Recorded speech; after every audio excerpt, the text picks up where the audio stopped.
We're on a mission from God. The Executive Vice President of Affirm Films, Rich Peluso, joins me on episode 12 of the Ministry of Motion Pictures podcast. Since 2007, Affirm Films has been the industry leader in the faith-based market, and my guest, Rich Peluso, has been there from the beginning. In this episode, Rich shares what he hopes to see happen in the faith-based industry in the next 5 years. And he also gives us 10 success factors that give a faith-based film its best chance at success. Unfortunately, I had to record Rich over the phone for this interview, so I apologize for the sound quality. Have you found that the change in streaming coming upon us has affected how you think about films and work in this space? Yeah, I'm really excited about it. Okay, because one of the things that we got to do several years ago when Affirm first started is we weren't married to theatrical as the only platform for our work. Okay. Because at the time we were working with Hallmark and Lifetime, we were working with other producers, and we were making projects of various budget levels.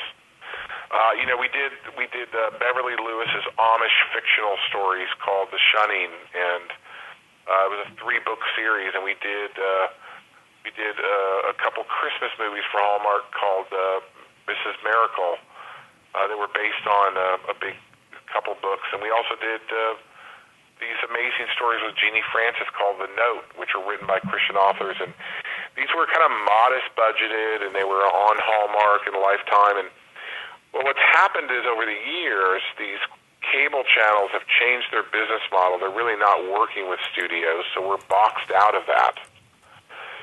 And what streaming presents is, these digital platforms. It presents an opportunity for a firm to start to look at developing and producing, episodic content for digital platforms, modest budgeted films, again, for digital platforms that we get to control distribution on, whether on, third-party platforms or, we're looking at our own, proprietary platforms, developing and launching those to really provide places to show off this content for consumers to engage with it. So I'm excited over the next 4 or 5 years. I think we're going to see some more faith-based content of quality come out. And one of the reasons I'm most excited about it is because it gives us a chance to work with kind of what are called baby writers and baby directors and baby producers. They're kind of new in the space, and they're emerging, and they're figuring out their craft. Well, it's hard for me to engage a director like that and put him or her in front of a 100-person crew with a $10 million production budget, but I can try that young director out on a $50,000 web series. Yeah, right. Right, and then hopefully develop talent relationships and see them grow into bigger projects. Yeah, that's really cool. Have you seen Love, Death, and Robots on Netflix? I've not. No, I've not seen it. It's very interesting. I mean, I haven't seen it all. Some of it's pretty raunchy. But what it is, it's these short animated films that they put into a series, and each one is its own length. They have no length restrictions on it. And when I saw that, I thought, wow, that would be a great training opportunity for some sort of faith-based program to be able to help directors and people in film to develop their craft at less of a risk. Yeah, that's cool. That's really cool. We recently did a commercial for Netflix. We've done commercials for years, and everything's got to be exactly 30 seconds or whatever the time frame is. But Netflix is like, oh, if it's a few seconds more, a few seconds less, it's no big deal. It's just a completely new way of thinking about things. And It is. What would you like to see happen in the next 5 years? Well, first of all, I'd love to see $100 billion domestic box office hit. Yeah. We came close with Having Us For Real. We got $91 million domestically. We did like 9 or 10 million internationally. So we broke 100, but not domestically. I really want to see $100 billion film because that's that gets a lot of attention, and it gets a lot of focus in the space. And it'd be great if it's ours, but it doesn't. I don't care. The Irwin brothers did an amazing job on I Can Only Imagine, and they had an $80 million run, right? So if it's anybody else it doesn't matter to me. I just want a film that glorifies God and is really entertaining, and people love it and love the characters and love the story, and it makes an impact. So that's something I really want to see, Todd. I just want to see that in the next couple of years. It'd be great if it's our movie Overcomer. I just want someone to do it. Yeah. Secondly, I want to see more of these really strong directors that are doing a great job with films that are hitting theaters. I'd love to see more of them turn their eye towards kind of redeeming, constructive, beautiful stories, whether they're overtly connected to Christian faith or whether they're more subtly beautiful, like a Blind Side or something. I want to see more of those films that are positive and life affirming, right? I want to see those things, and then I really would love to see, kind of whether it's the Irwin brothers or the Kendrick brothers. There's a couple other kind of directors that are known in the space. I'd love for there to be a couple more that come up in the next 4 or 5 years that have a couple projects that really do well, and because I think we need some more. I use the word stars. I don't mean to use the word stars. I mean, what I really mean is I think we need a few more kind of bankable, solid filmmakers, that are kind of known in our space. Right. They develop a voice and a vision, and you just like you hear Stanley Kubrick, you know exactly what Stanley Kubrick's all about. Exactly. Yeah. Exactly. No, I understand that. That for sure we need that, because I interviewed a theologian. I'm not sure. I don't remember which one, and he said, why don't we have any Orson Welles or Stanley Kubricks or anything like that? That's something that we need in the Christian genre. Somebody strong like that. I recently interviewed Dr. Richard Newport, who is a professor of film history and theory at the University of Georgia, and we were talking about the New Wave movement. And I've been reading his book, and it's just been engaging me to hear about how Francois Truffaut, Godard, Chabrol, all these guys went against the system to create films that were their own films. They sort of rejected the Hollywood establishment, the French film establishment, where everything was lit well and everything was properly done, and they just went for reality and putting things in its ugliness, in a sense. But they made their own films their own way with their own stories, and it revolutionized cinema history. And we still talk about this movement as being something very important. I wonder if Christians need to start thinking differently about not just how we tell our stories, but what kinds of stories we're telling, because maybe we're trying to fit Hollywood's system too closely, and our stories need to breathe more in another way that the established ways of doing things are not enabling us to do. Does that make any sense to you? It does. I mean, it's funny because I've had in the development process, specifically with Alex Kendrick, he's I read his first draft of a screenplay, and I say, Alex, you're kind of not following the rules, right? Like you have 7 acts and you have 5 endings. Like that's not how it's done. And then we believe in him, and he makes it that way, and then we show it to people, and people are like, that's the best movie we've ever seen, right? Yeah. It's like, so, I hear what you're saying. I think, again, this is you've got to have a little bit of envelope pushing. You've got, as a studio, and as people putting in a lot of resources, you don't want to get too crazy, right, and invest this money and lose it. But there's got to be, you've got to let some people that are proving themselves. I guess it's scriptural, right? That those who are faithful with a little are given more. Right. And I think those are the people that are going to be the ones that kind of stretch things and try things in new ways. And then, of course, there's always going to be the outsider, the skunk work, where someone just kind of arrives on the scene.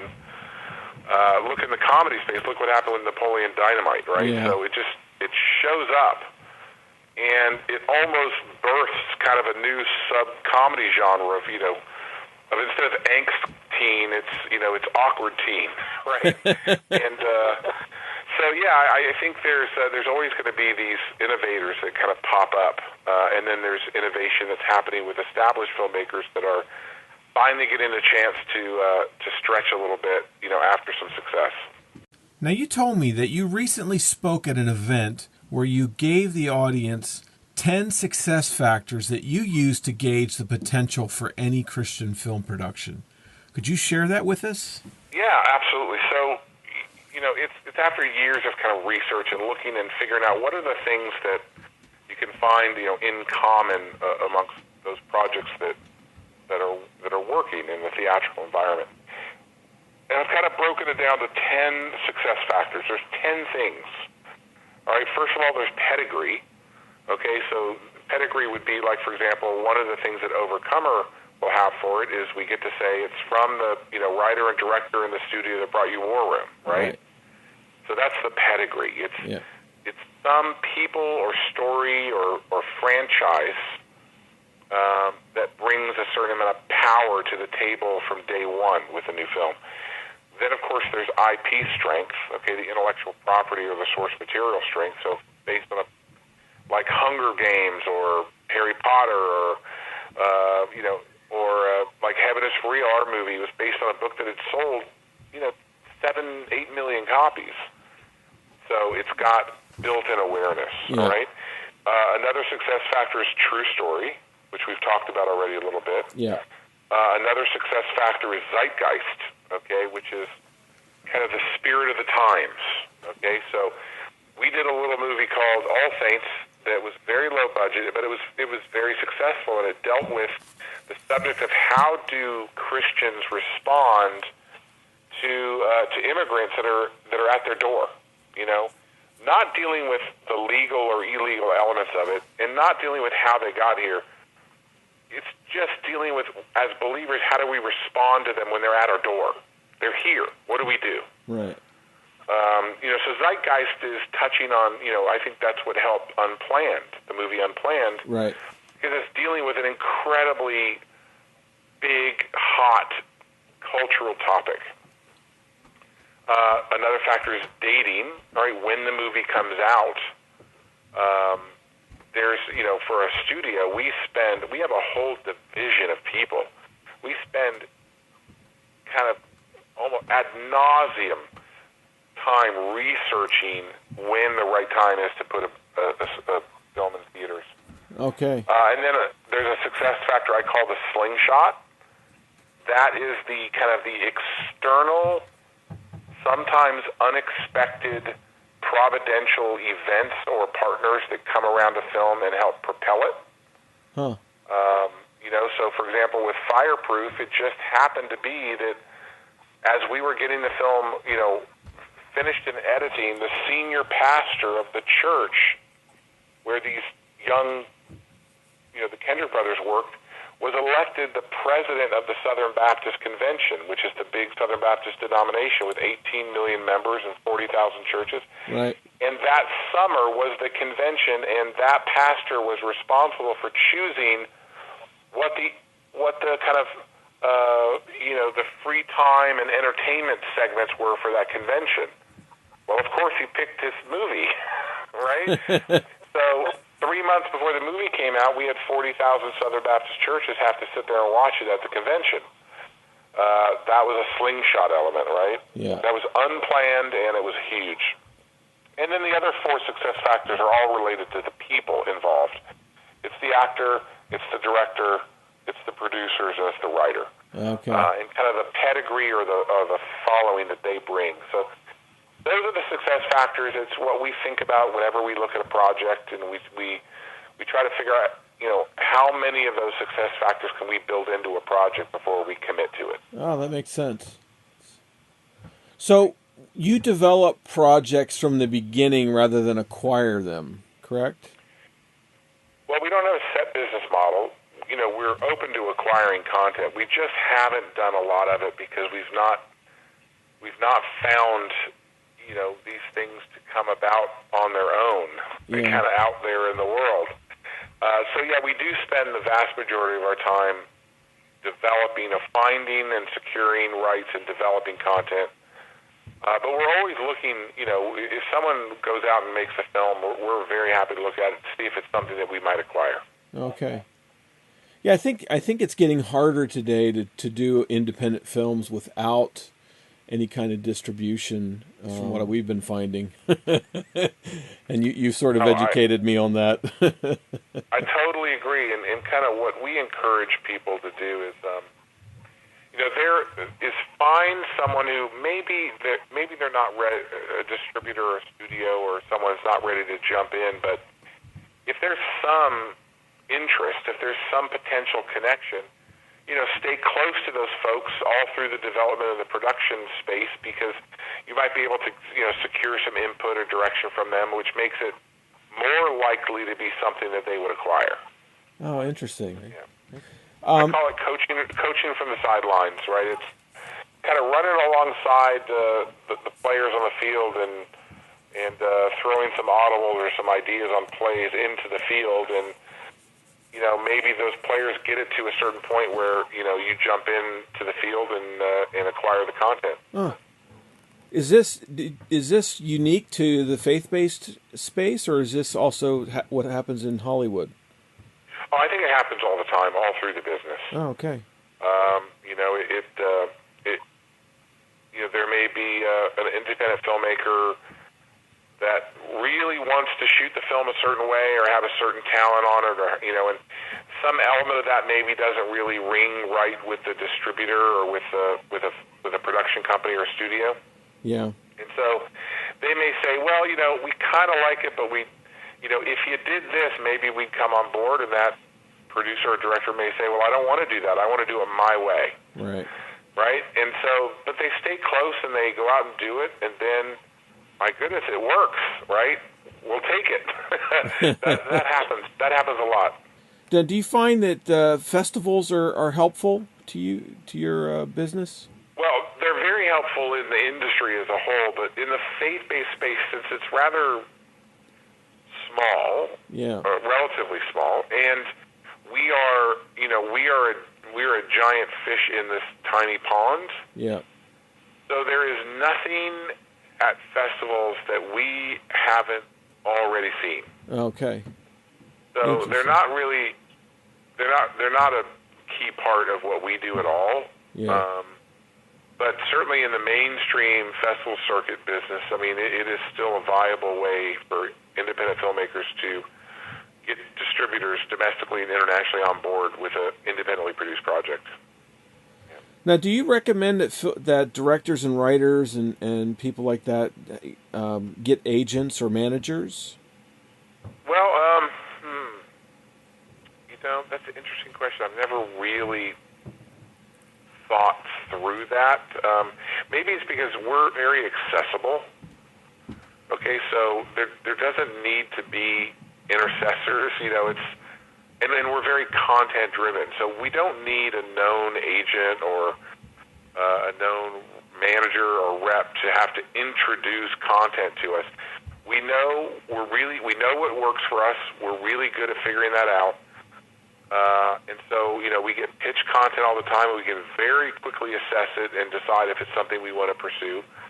And if it is or not, it never has anything to do with whether there's a rep. Yeah, okay. So, I don't think it's that important, in our space, or at least for us. So if there was, say, a filmmaker who was repped or a writer already because they're working in Hollywood, they don't need to go through their rep to reach you guys. There would be They don't no. have to. No. There No. I would be mean, no- we have we have a website, affirmfilms.com, and we have a contact page. And if there's email that's sent to that contact page, it lands on my desk. You can find the first part of my interview with Rich Peluso in episode 11. Thank you for joining me on this edition of the Ministry of Motion Pictures podcast. You can find us on the web at ministryofmotionpictures.org. You can also follow us on Facebook, Twitter, and Instagram, and you can find those links on our website.